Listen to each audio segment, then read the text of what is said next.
Eu já ouvi muitas abordagens sobre alguns temas relacionados a homens, né? E um que eu vejo pouco sendo citado, na verdade, eu até compartilho isso como uma experiência, né? Quem teve uma mãe bonita na juventude, né? Eu não vou dizer que eu seria um filho de uma Stacy Light ou uma Stacy, mas quando você chega ali nos 30 anos, eu sempre pontuo aqui a minha idade para facilitar, né? Eu vou fazer 30 esse ano. E desde os 20 com uma certa independência, né? Certa namorando sozinho, já com casa, depois consegui meu carro, minha moto, já com uma independência desde cedo. Isso é muito importante ser dito aqui no início do vídeo para o pessoal entender o contexto do que eu estou falando. Mas eu sempre tive uma mãe muito atraente, digamos assim, e ela sempre foi monogâmica, né? Apesar de ter separado do meu pai com uns 8 anos de idade, ela sempre foi muito ativa, né? Ela teve 3 relacionamentos até hoje, né, basicamente. Só que eu sou filho daquele tipo de mãe que é bem política. Eu falo pra ela que ela seria uma boa política, porque ela se comunica bem, ela conhece todo mundo. E um pouco do meu conteúdo de trabalho hoje vem muito dessa característica dela. E muitas vezes ela deixou escapar pra mim, até intuitivamente, como a cabeça da mulher funciona, né? Do mistério, de como a mulher gosta do homem, que tipo de homem atrai a mulher e tal, e eu observava ela falando e tal, até pela minha criação com a minha irmã também mais cedo, com alguns primos, e a gente começa a observar, e hoje, quando você amadurece, chega ali na casa dos 30 anos, a gente consegue entender lá no passado algumas situações que aconteciam, e a gente não conseguia entender na época, mas hoje você entende. Por isso que a memória, ela é fundamental, a experiência ela é fundamental na nossa vida, não adianta você ter conteúdo teórico sem a prática. Porque de fato, cara, você precisa de tempo de experiência para você concatenar as suas ideias. Não adianta você só ler e ouvir na internet alguns assuntos e você não ter um experimento disso na prática, para você saber tirar aquele fino, né, da situação. Você ter um tato social muito mais apurado, você ter um jogo de cintura maior para lidar com as pessoas, com as coisas, você entende o motivo de por qual certas decisões são tomadas. Então você começa a pensar com a cabeça dos outros, digamos assim, entendeu? Você começa a entender as intenções, você começa a conhecer todos os tipos de padrão, né? Não são vários tipos, existem padrões específicos que toda pessoa tem, e algumas vão ter mais, outras menos, seja do narcisismo, seja do ególatra, seja do aquele cara que é meio vitimista, seja da mulher que é assim também, que é a mulher vitimista, tem a mulher que é chantagista, que consegue escolher na base da chantagem emocional.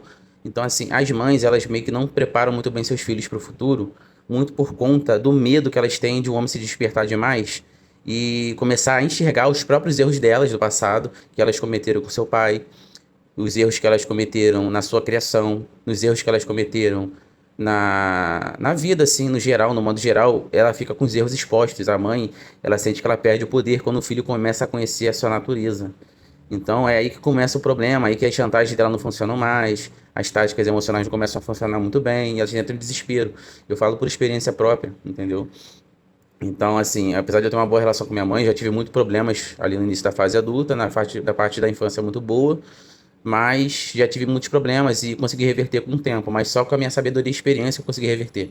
Porque até um certo ponto, até os meus 24 anos, dos 19 aos 24 foi bateção de cabeça. Foi a fase inicial da minha fase adulta, bem complicada ali com alguns assuntos, né? A gente tinha uma boa relação, mas ao mesmo tempo tinha muito atrito. Muito pela personalidade da mulher, às vezes ser um pouco águia, né? Tem mulheres que têm essa personalidade muito ativa e ela dificulta demais a vida do homem, entendeu? Elas procuram homens de alto padrão social ou de status, por exemplo. Mulheres assim têm muita facilidade em lidar com homens mais braçais, policiais, né? Meu padrasto mesmo é policial, por exemplo. Pessoas com não um status financeiro muito alto, mas com um certo padrão de liderança. Elas meio que procuram isso nos homens, né? Que homens que tendem a dominá-las, assim, digamos assim, tem um certo controle, conseguem matar na unha, numa barganha emocional ali, são aqueles que dá emoção pra ela do jeito que elas querem, entendeu? Geralmente esse tipo de mãe, todo tipo de mãe é assim, tá? Só existe padrões diferentes de mãe, de situação, de criação, mas todo tipo de mãe elas têm um certo medo de despertar o filho demais, a ponto de elas perderem o controle dele e a situação sai do controle delas e o filho não querer mais ajudar elas. Tipo assim, esse cara, meu filho, ele começou a me conhecer de verdade, viu que eu fiz muita merda, agora não vai querer cuidar de mim na velhice. Então elas têm esse medo, né, de o filho meio que não respeitar mais a mãe e, tipo assim, perder aquele amor, aquele cordão umbilical e sempre foi o grande medo da minha mãe, por exemplo, de eu deixar ela me afastar dela e tal. Então ela boicotava alguns relacionamentos que eu tinha. De alguma maneira ela aproximava depois e meio que tentava manipular, ela faz isso com a minha irmã também. Então, assim, é um padrão, tá? E isso é bom todo mundo saber disso. Que a mãe não sempre, não é que ela não quer seu bem, mas ela quer seu bem até um certo ponto. Até onde ela pode ter controle. É por isso que é normal que as mães tenham esse padrão de ficar sempre perguntando, tá onde? Tá com quem? Como é que tá fulana? Vai vir aonde? Fica perguntando tudo, porque ela quer ter controle sobre sua vida. Ela não quer perder o controle, entendeu? Então, isso acaba minando os relacionamentos. Por isso que muitos casais até se afastam dos pais, assim. Geralmente não é difícil você ver sogro e sogra, né? Ser bem falado. Tanto que nas músicas antigas, os sogros sempre são mal falados, digamos assim, igual o vizinho, né? Sempre tem aquele, tipo assim, que mete o bedelho onde não é chamado, quer dar muita colherada na relação dos filhos, quer mandar, entendeu? Tem músicas assim, que tem música do Frank Aguiar, por exemplo, que eu lembro da minha infância. Não malhe a sogra, não xingue ela. Sogra é boazinha, você um dia vai precisar dela. Tipo assim, ela faz com que o relacionamento seja necessário os pais estarem sempre metendo o bedelho. Então ela vai lá, empresta cartão, empresta o carro, mas de alguma forma para manter um certo controle ali, né? Um certo magnetismo ali para você não deixar a casa deles, assim, digamos assim, eles querem você até um certo ponto, até eles poderem utilizar assim de forma emocional e depois, né?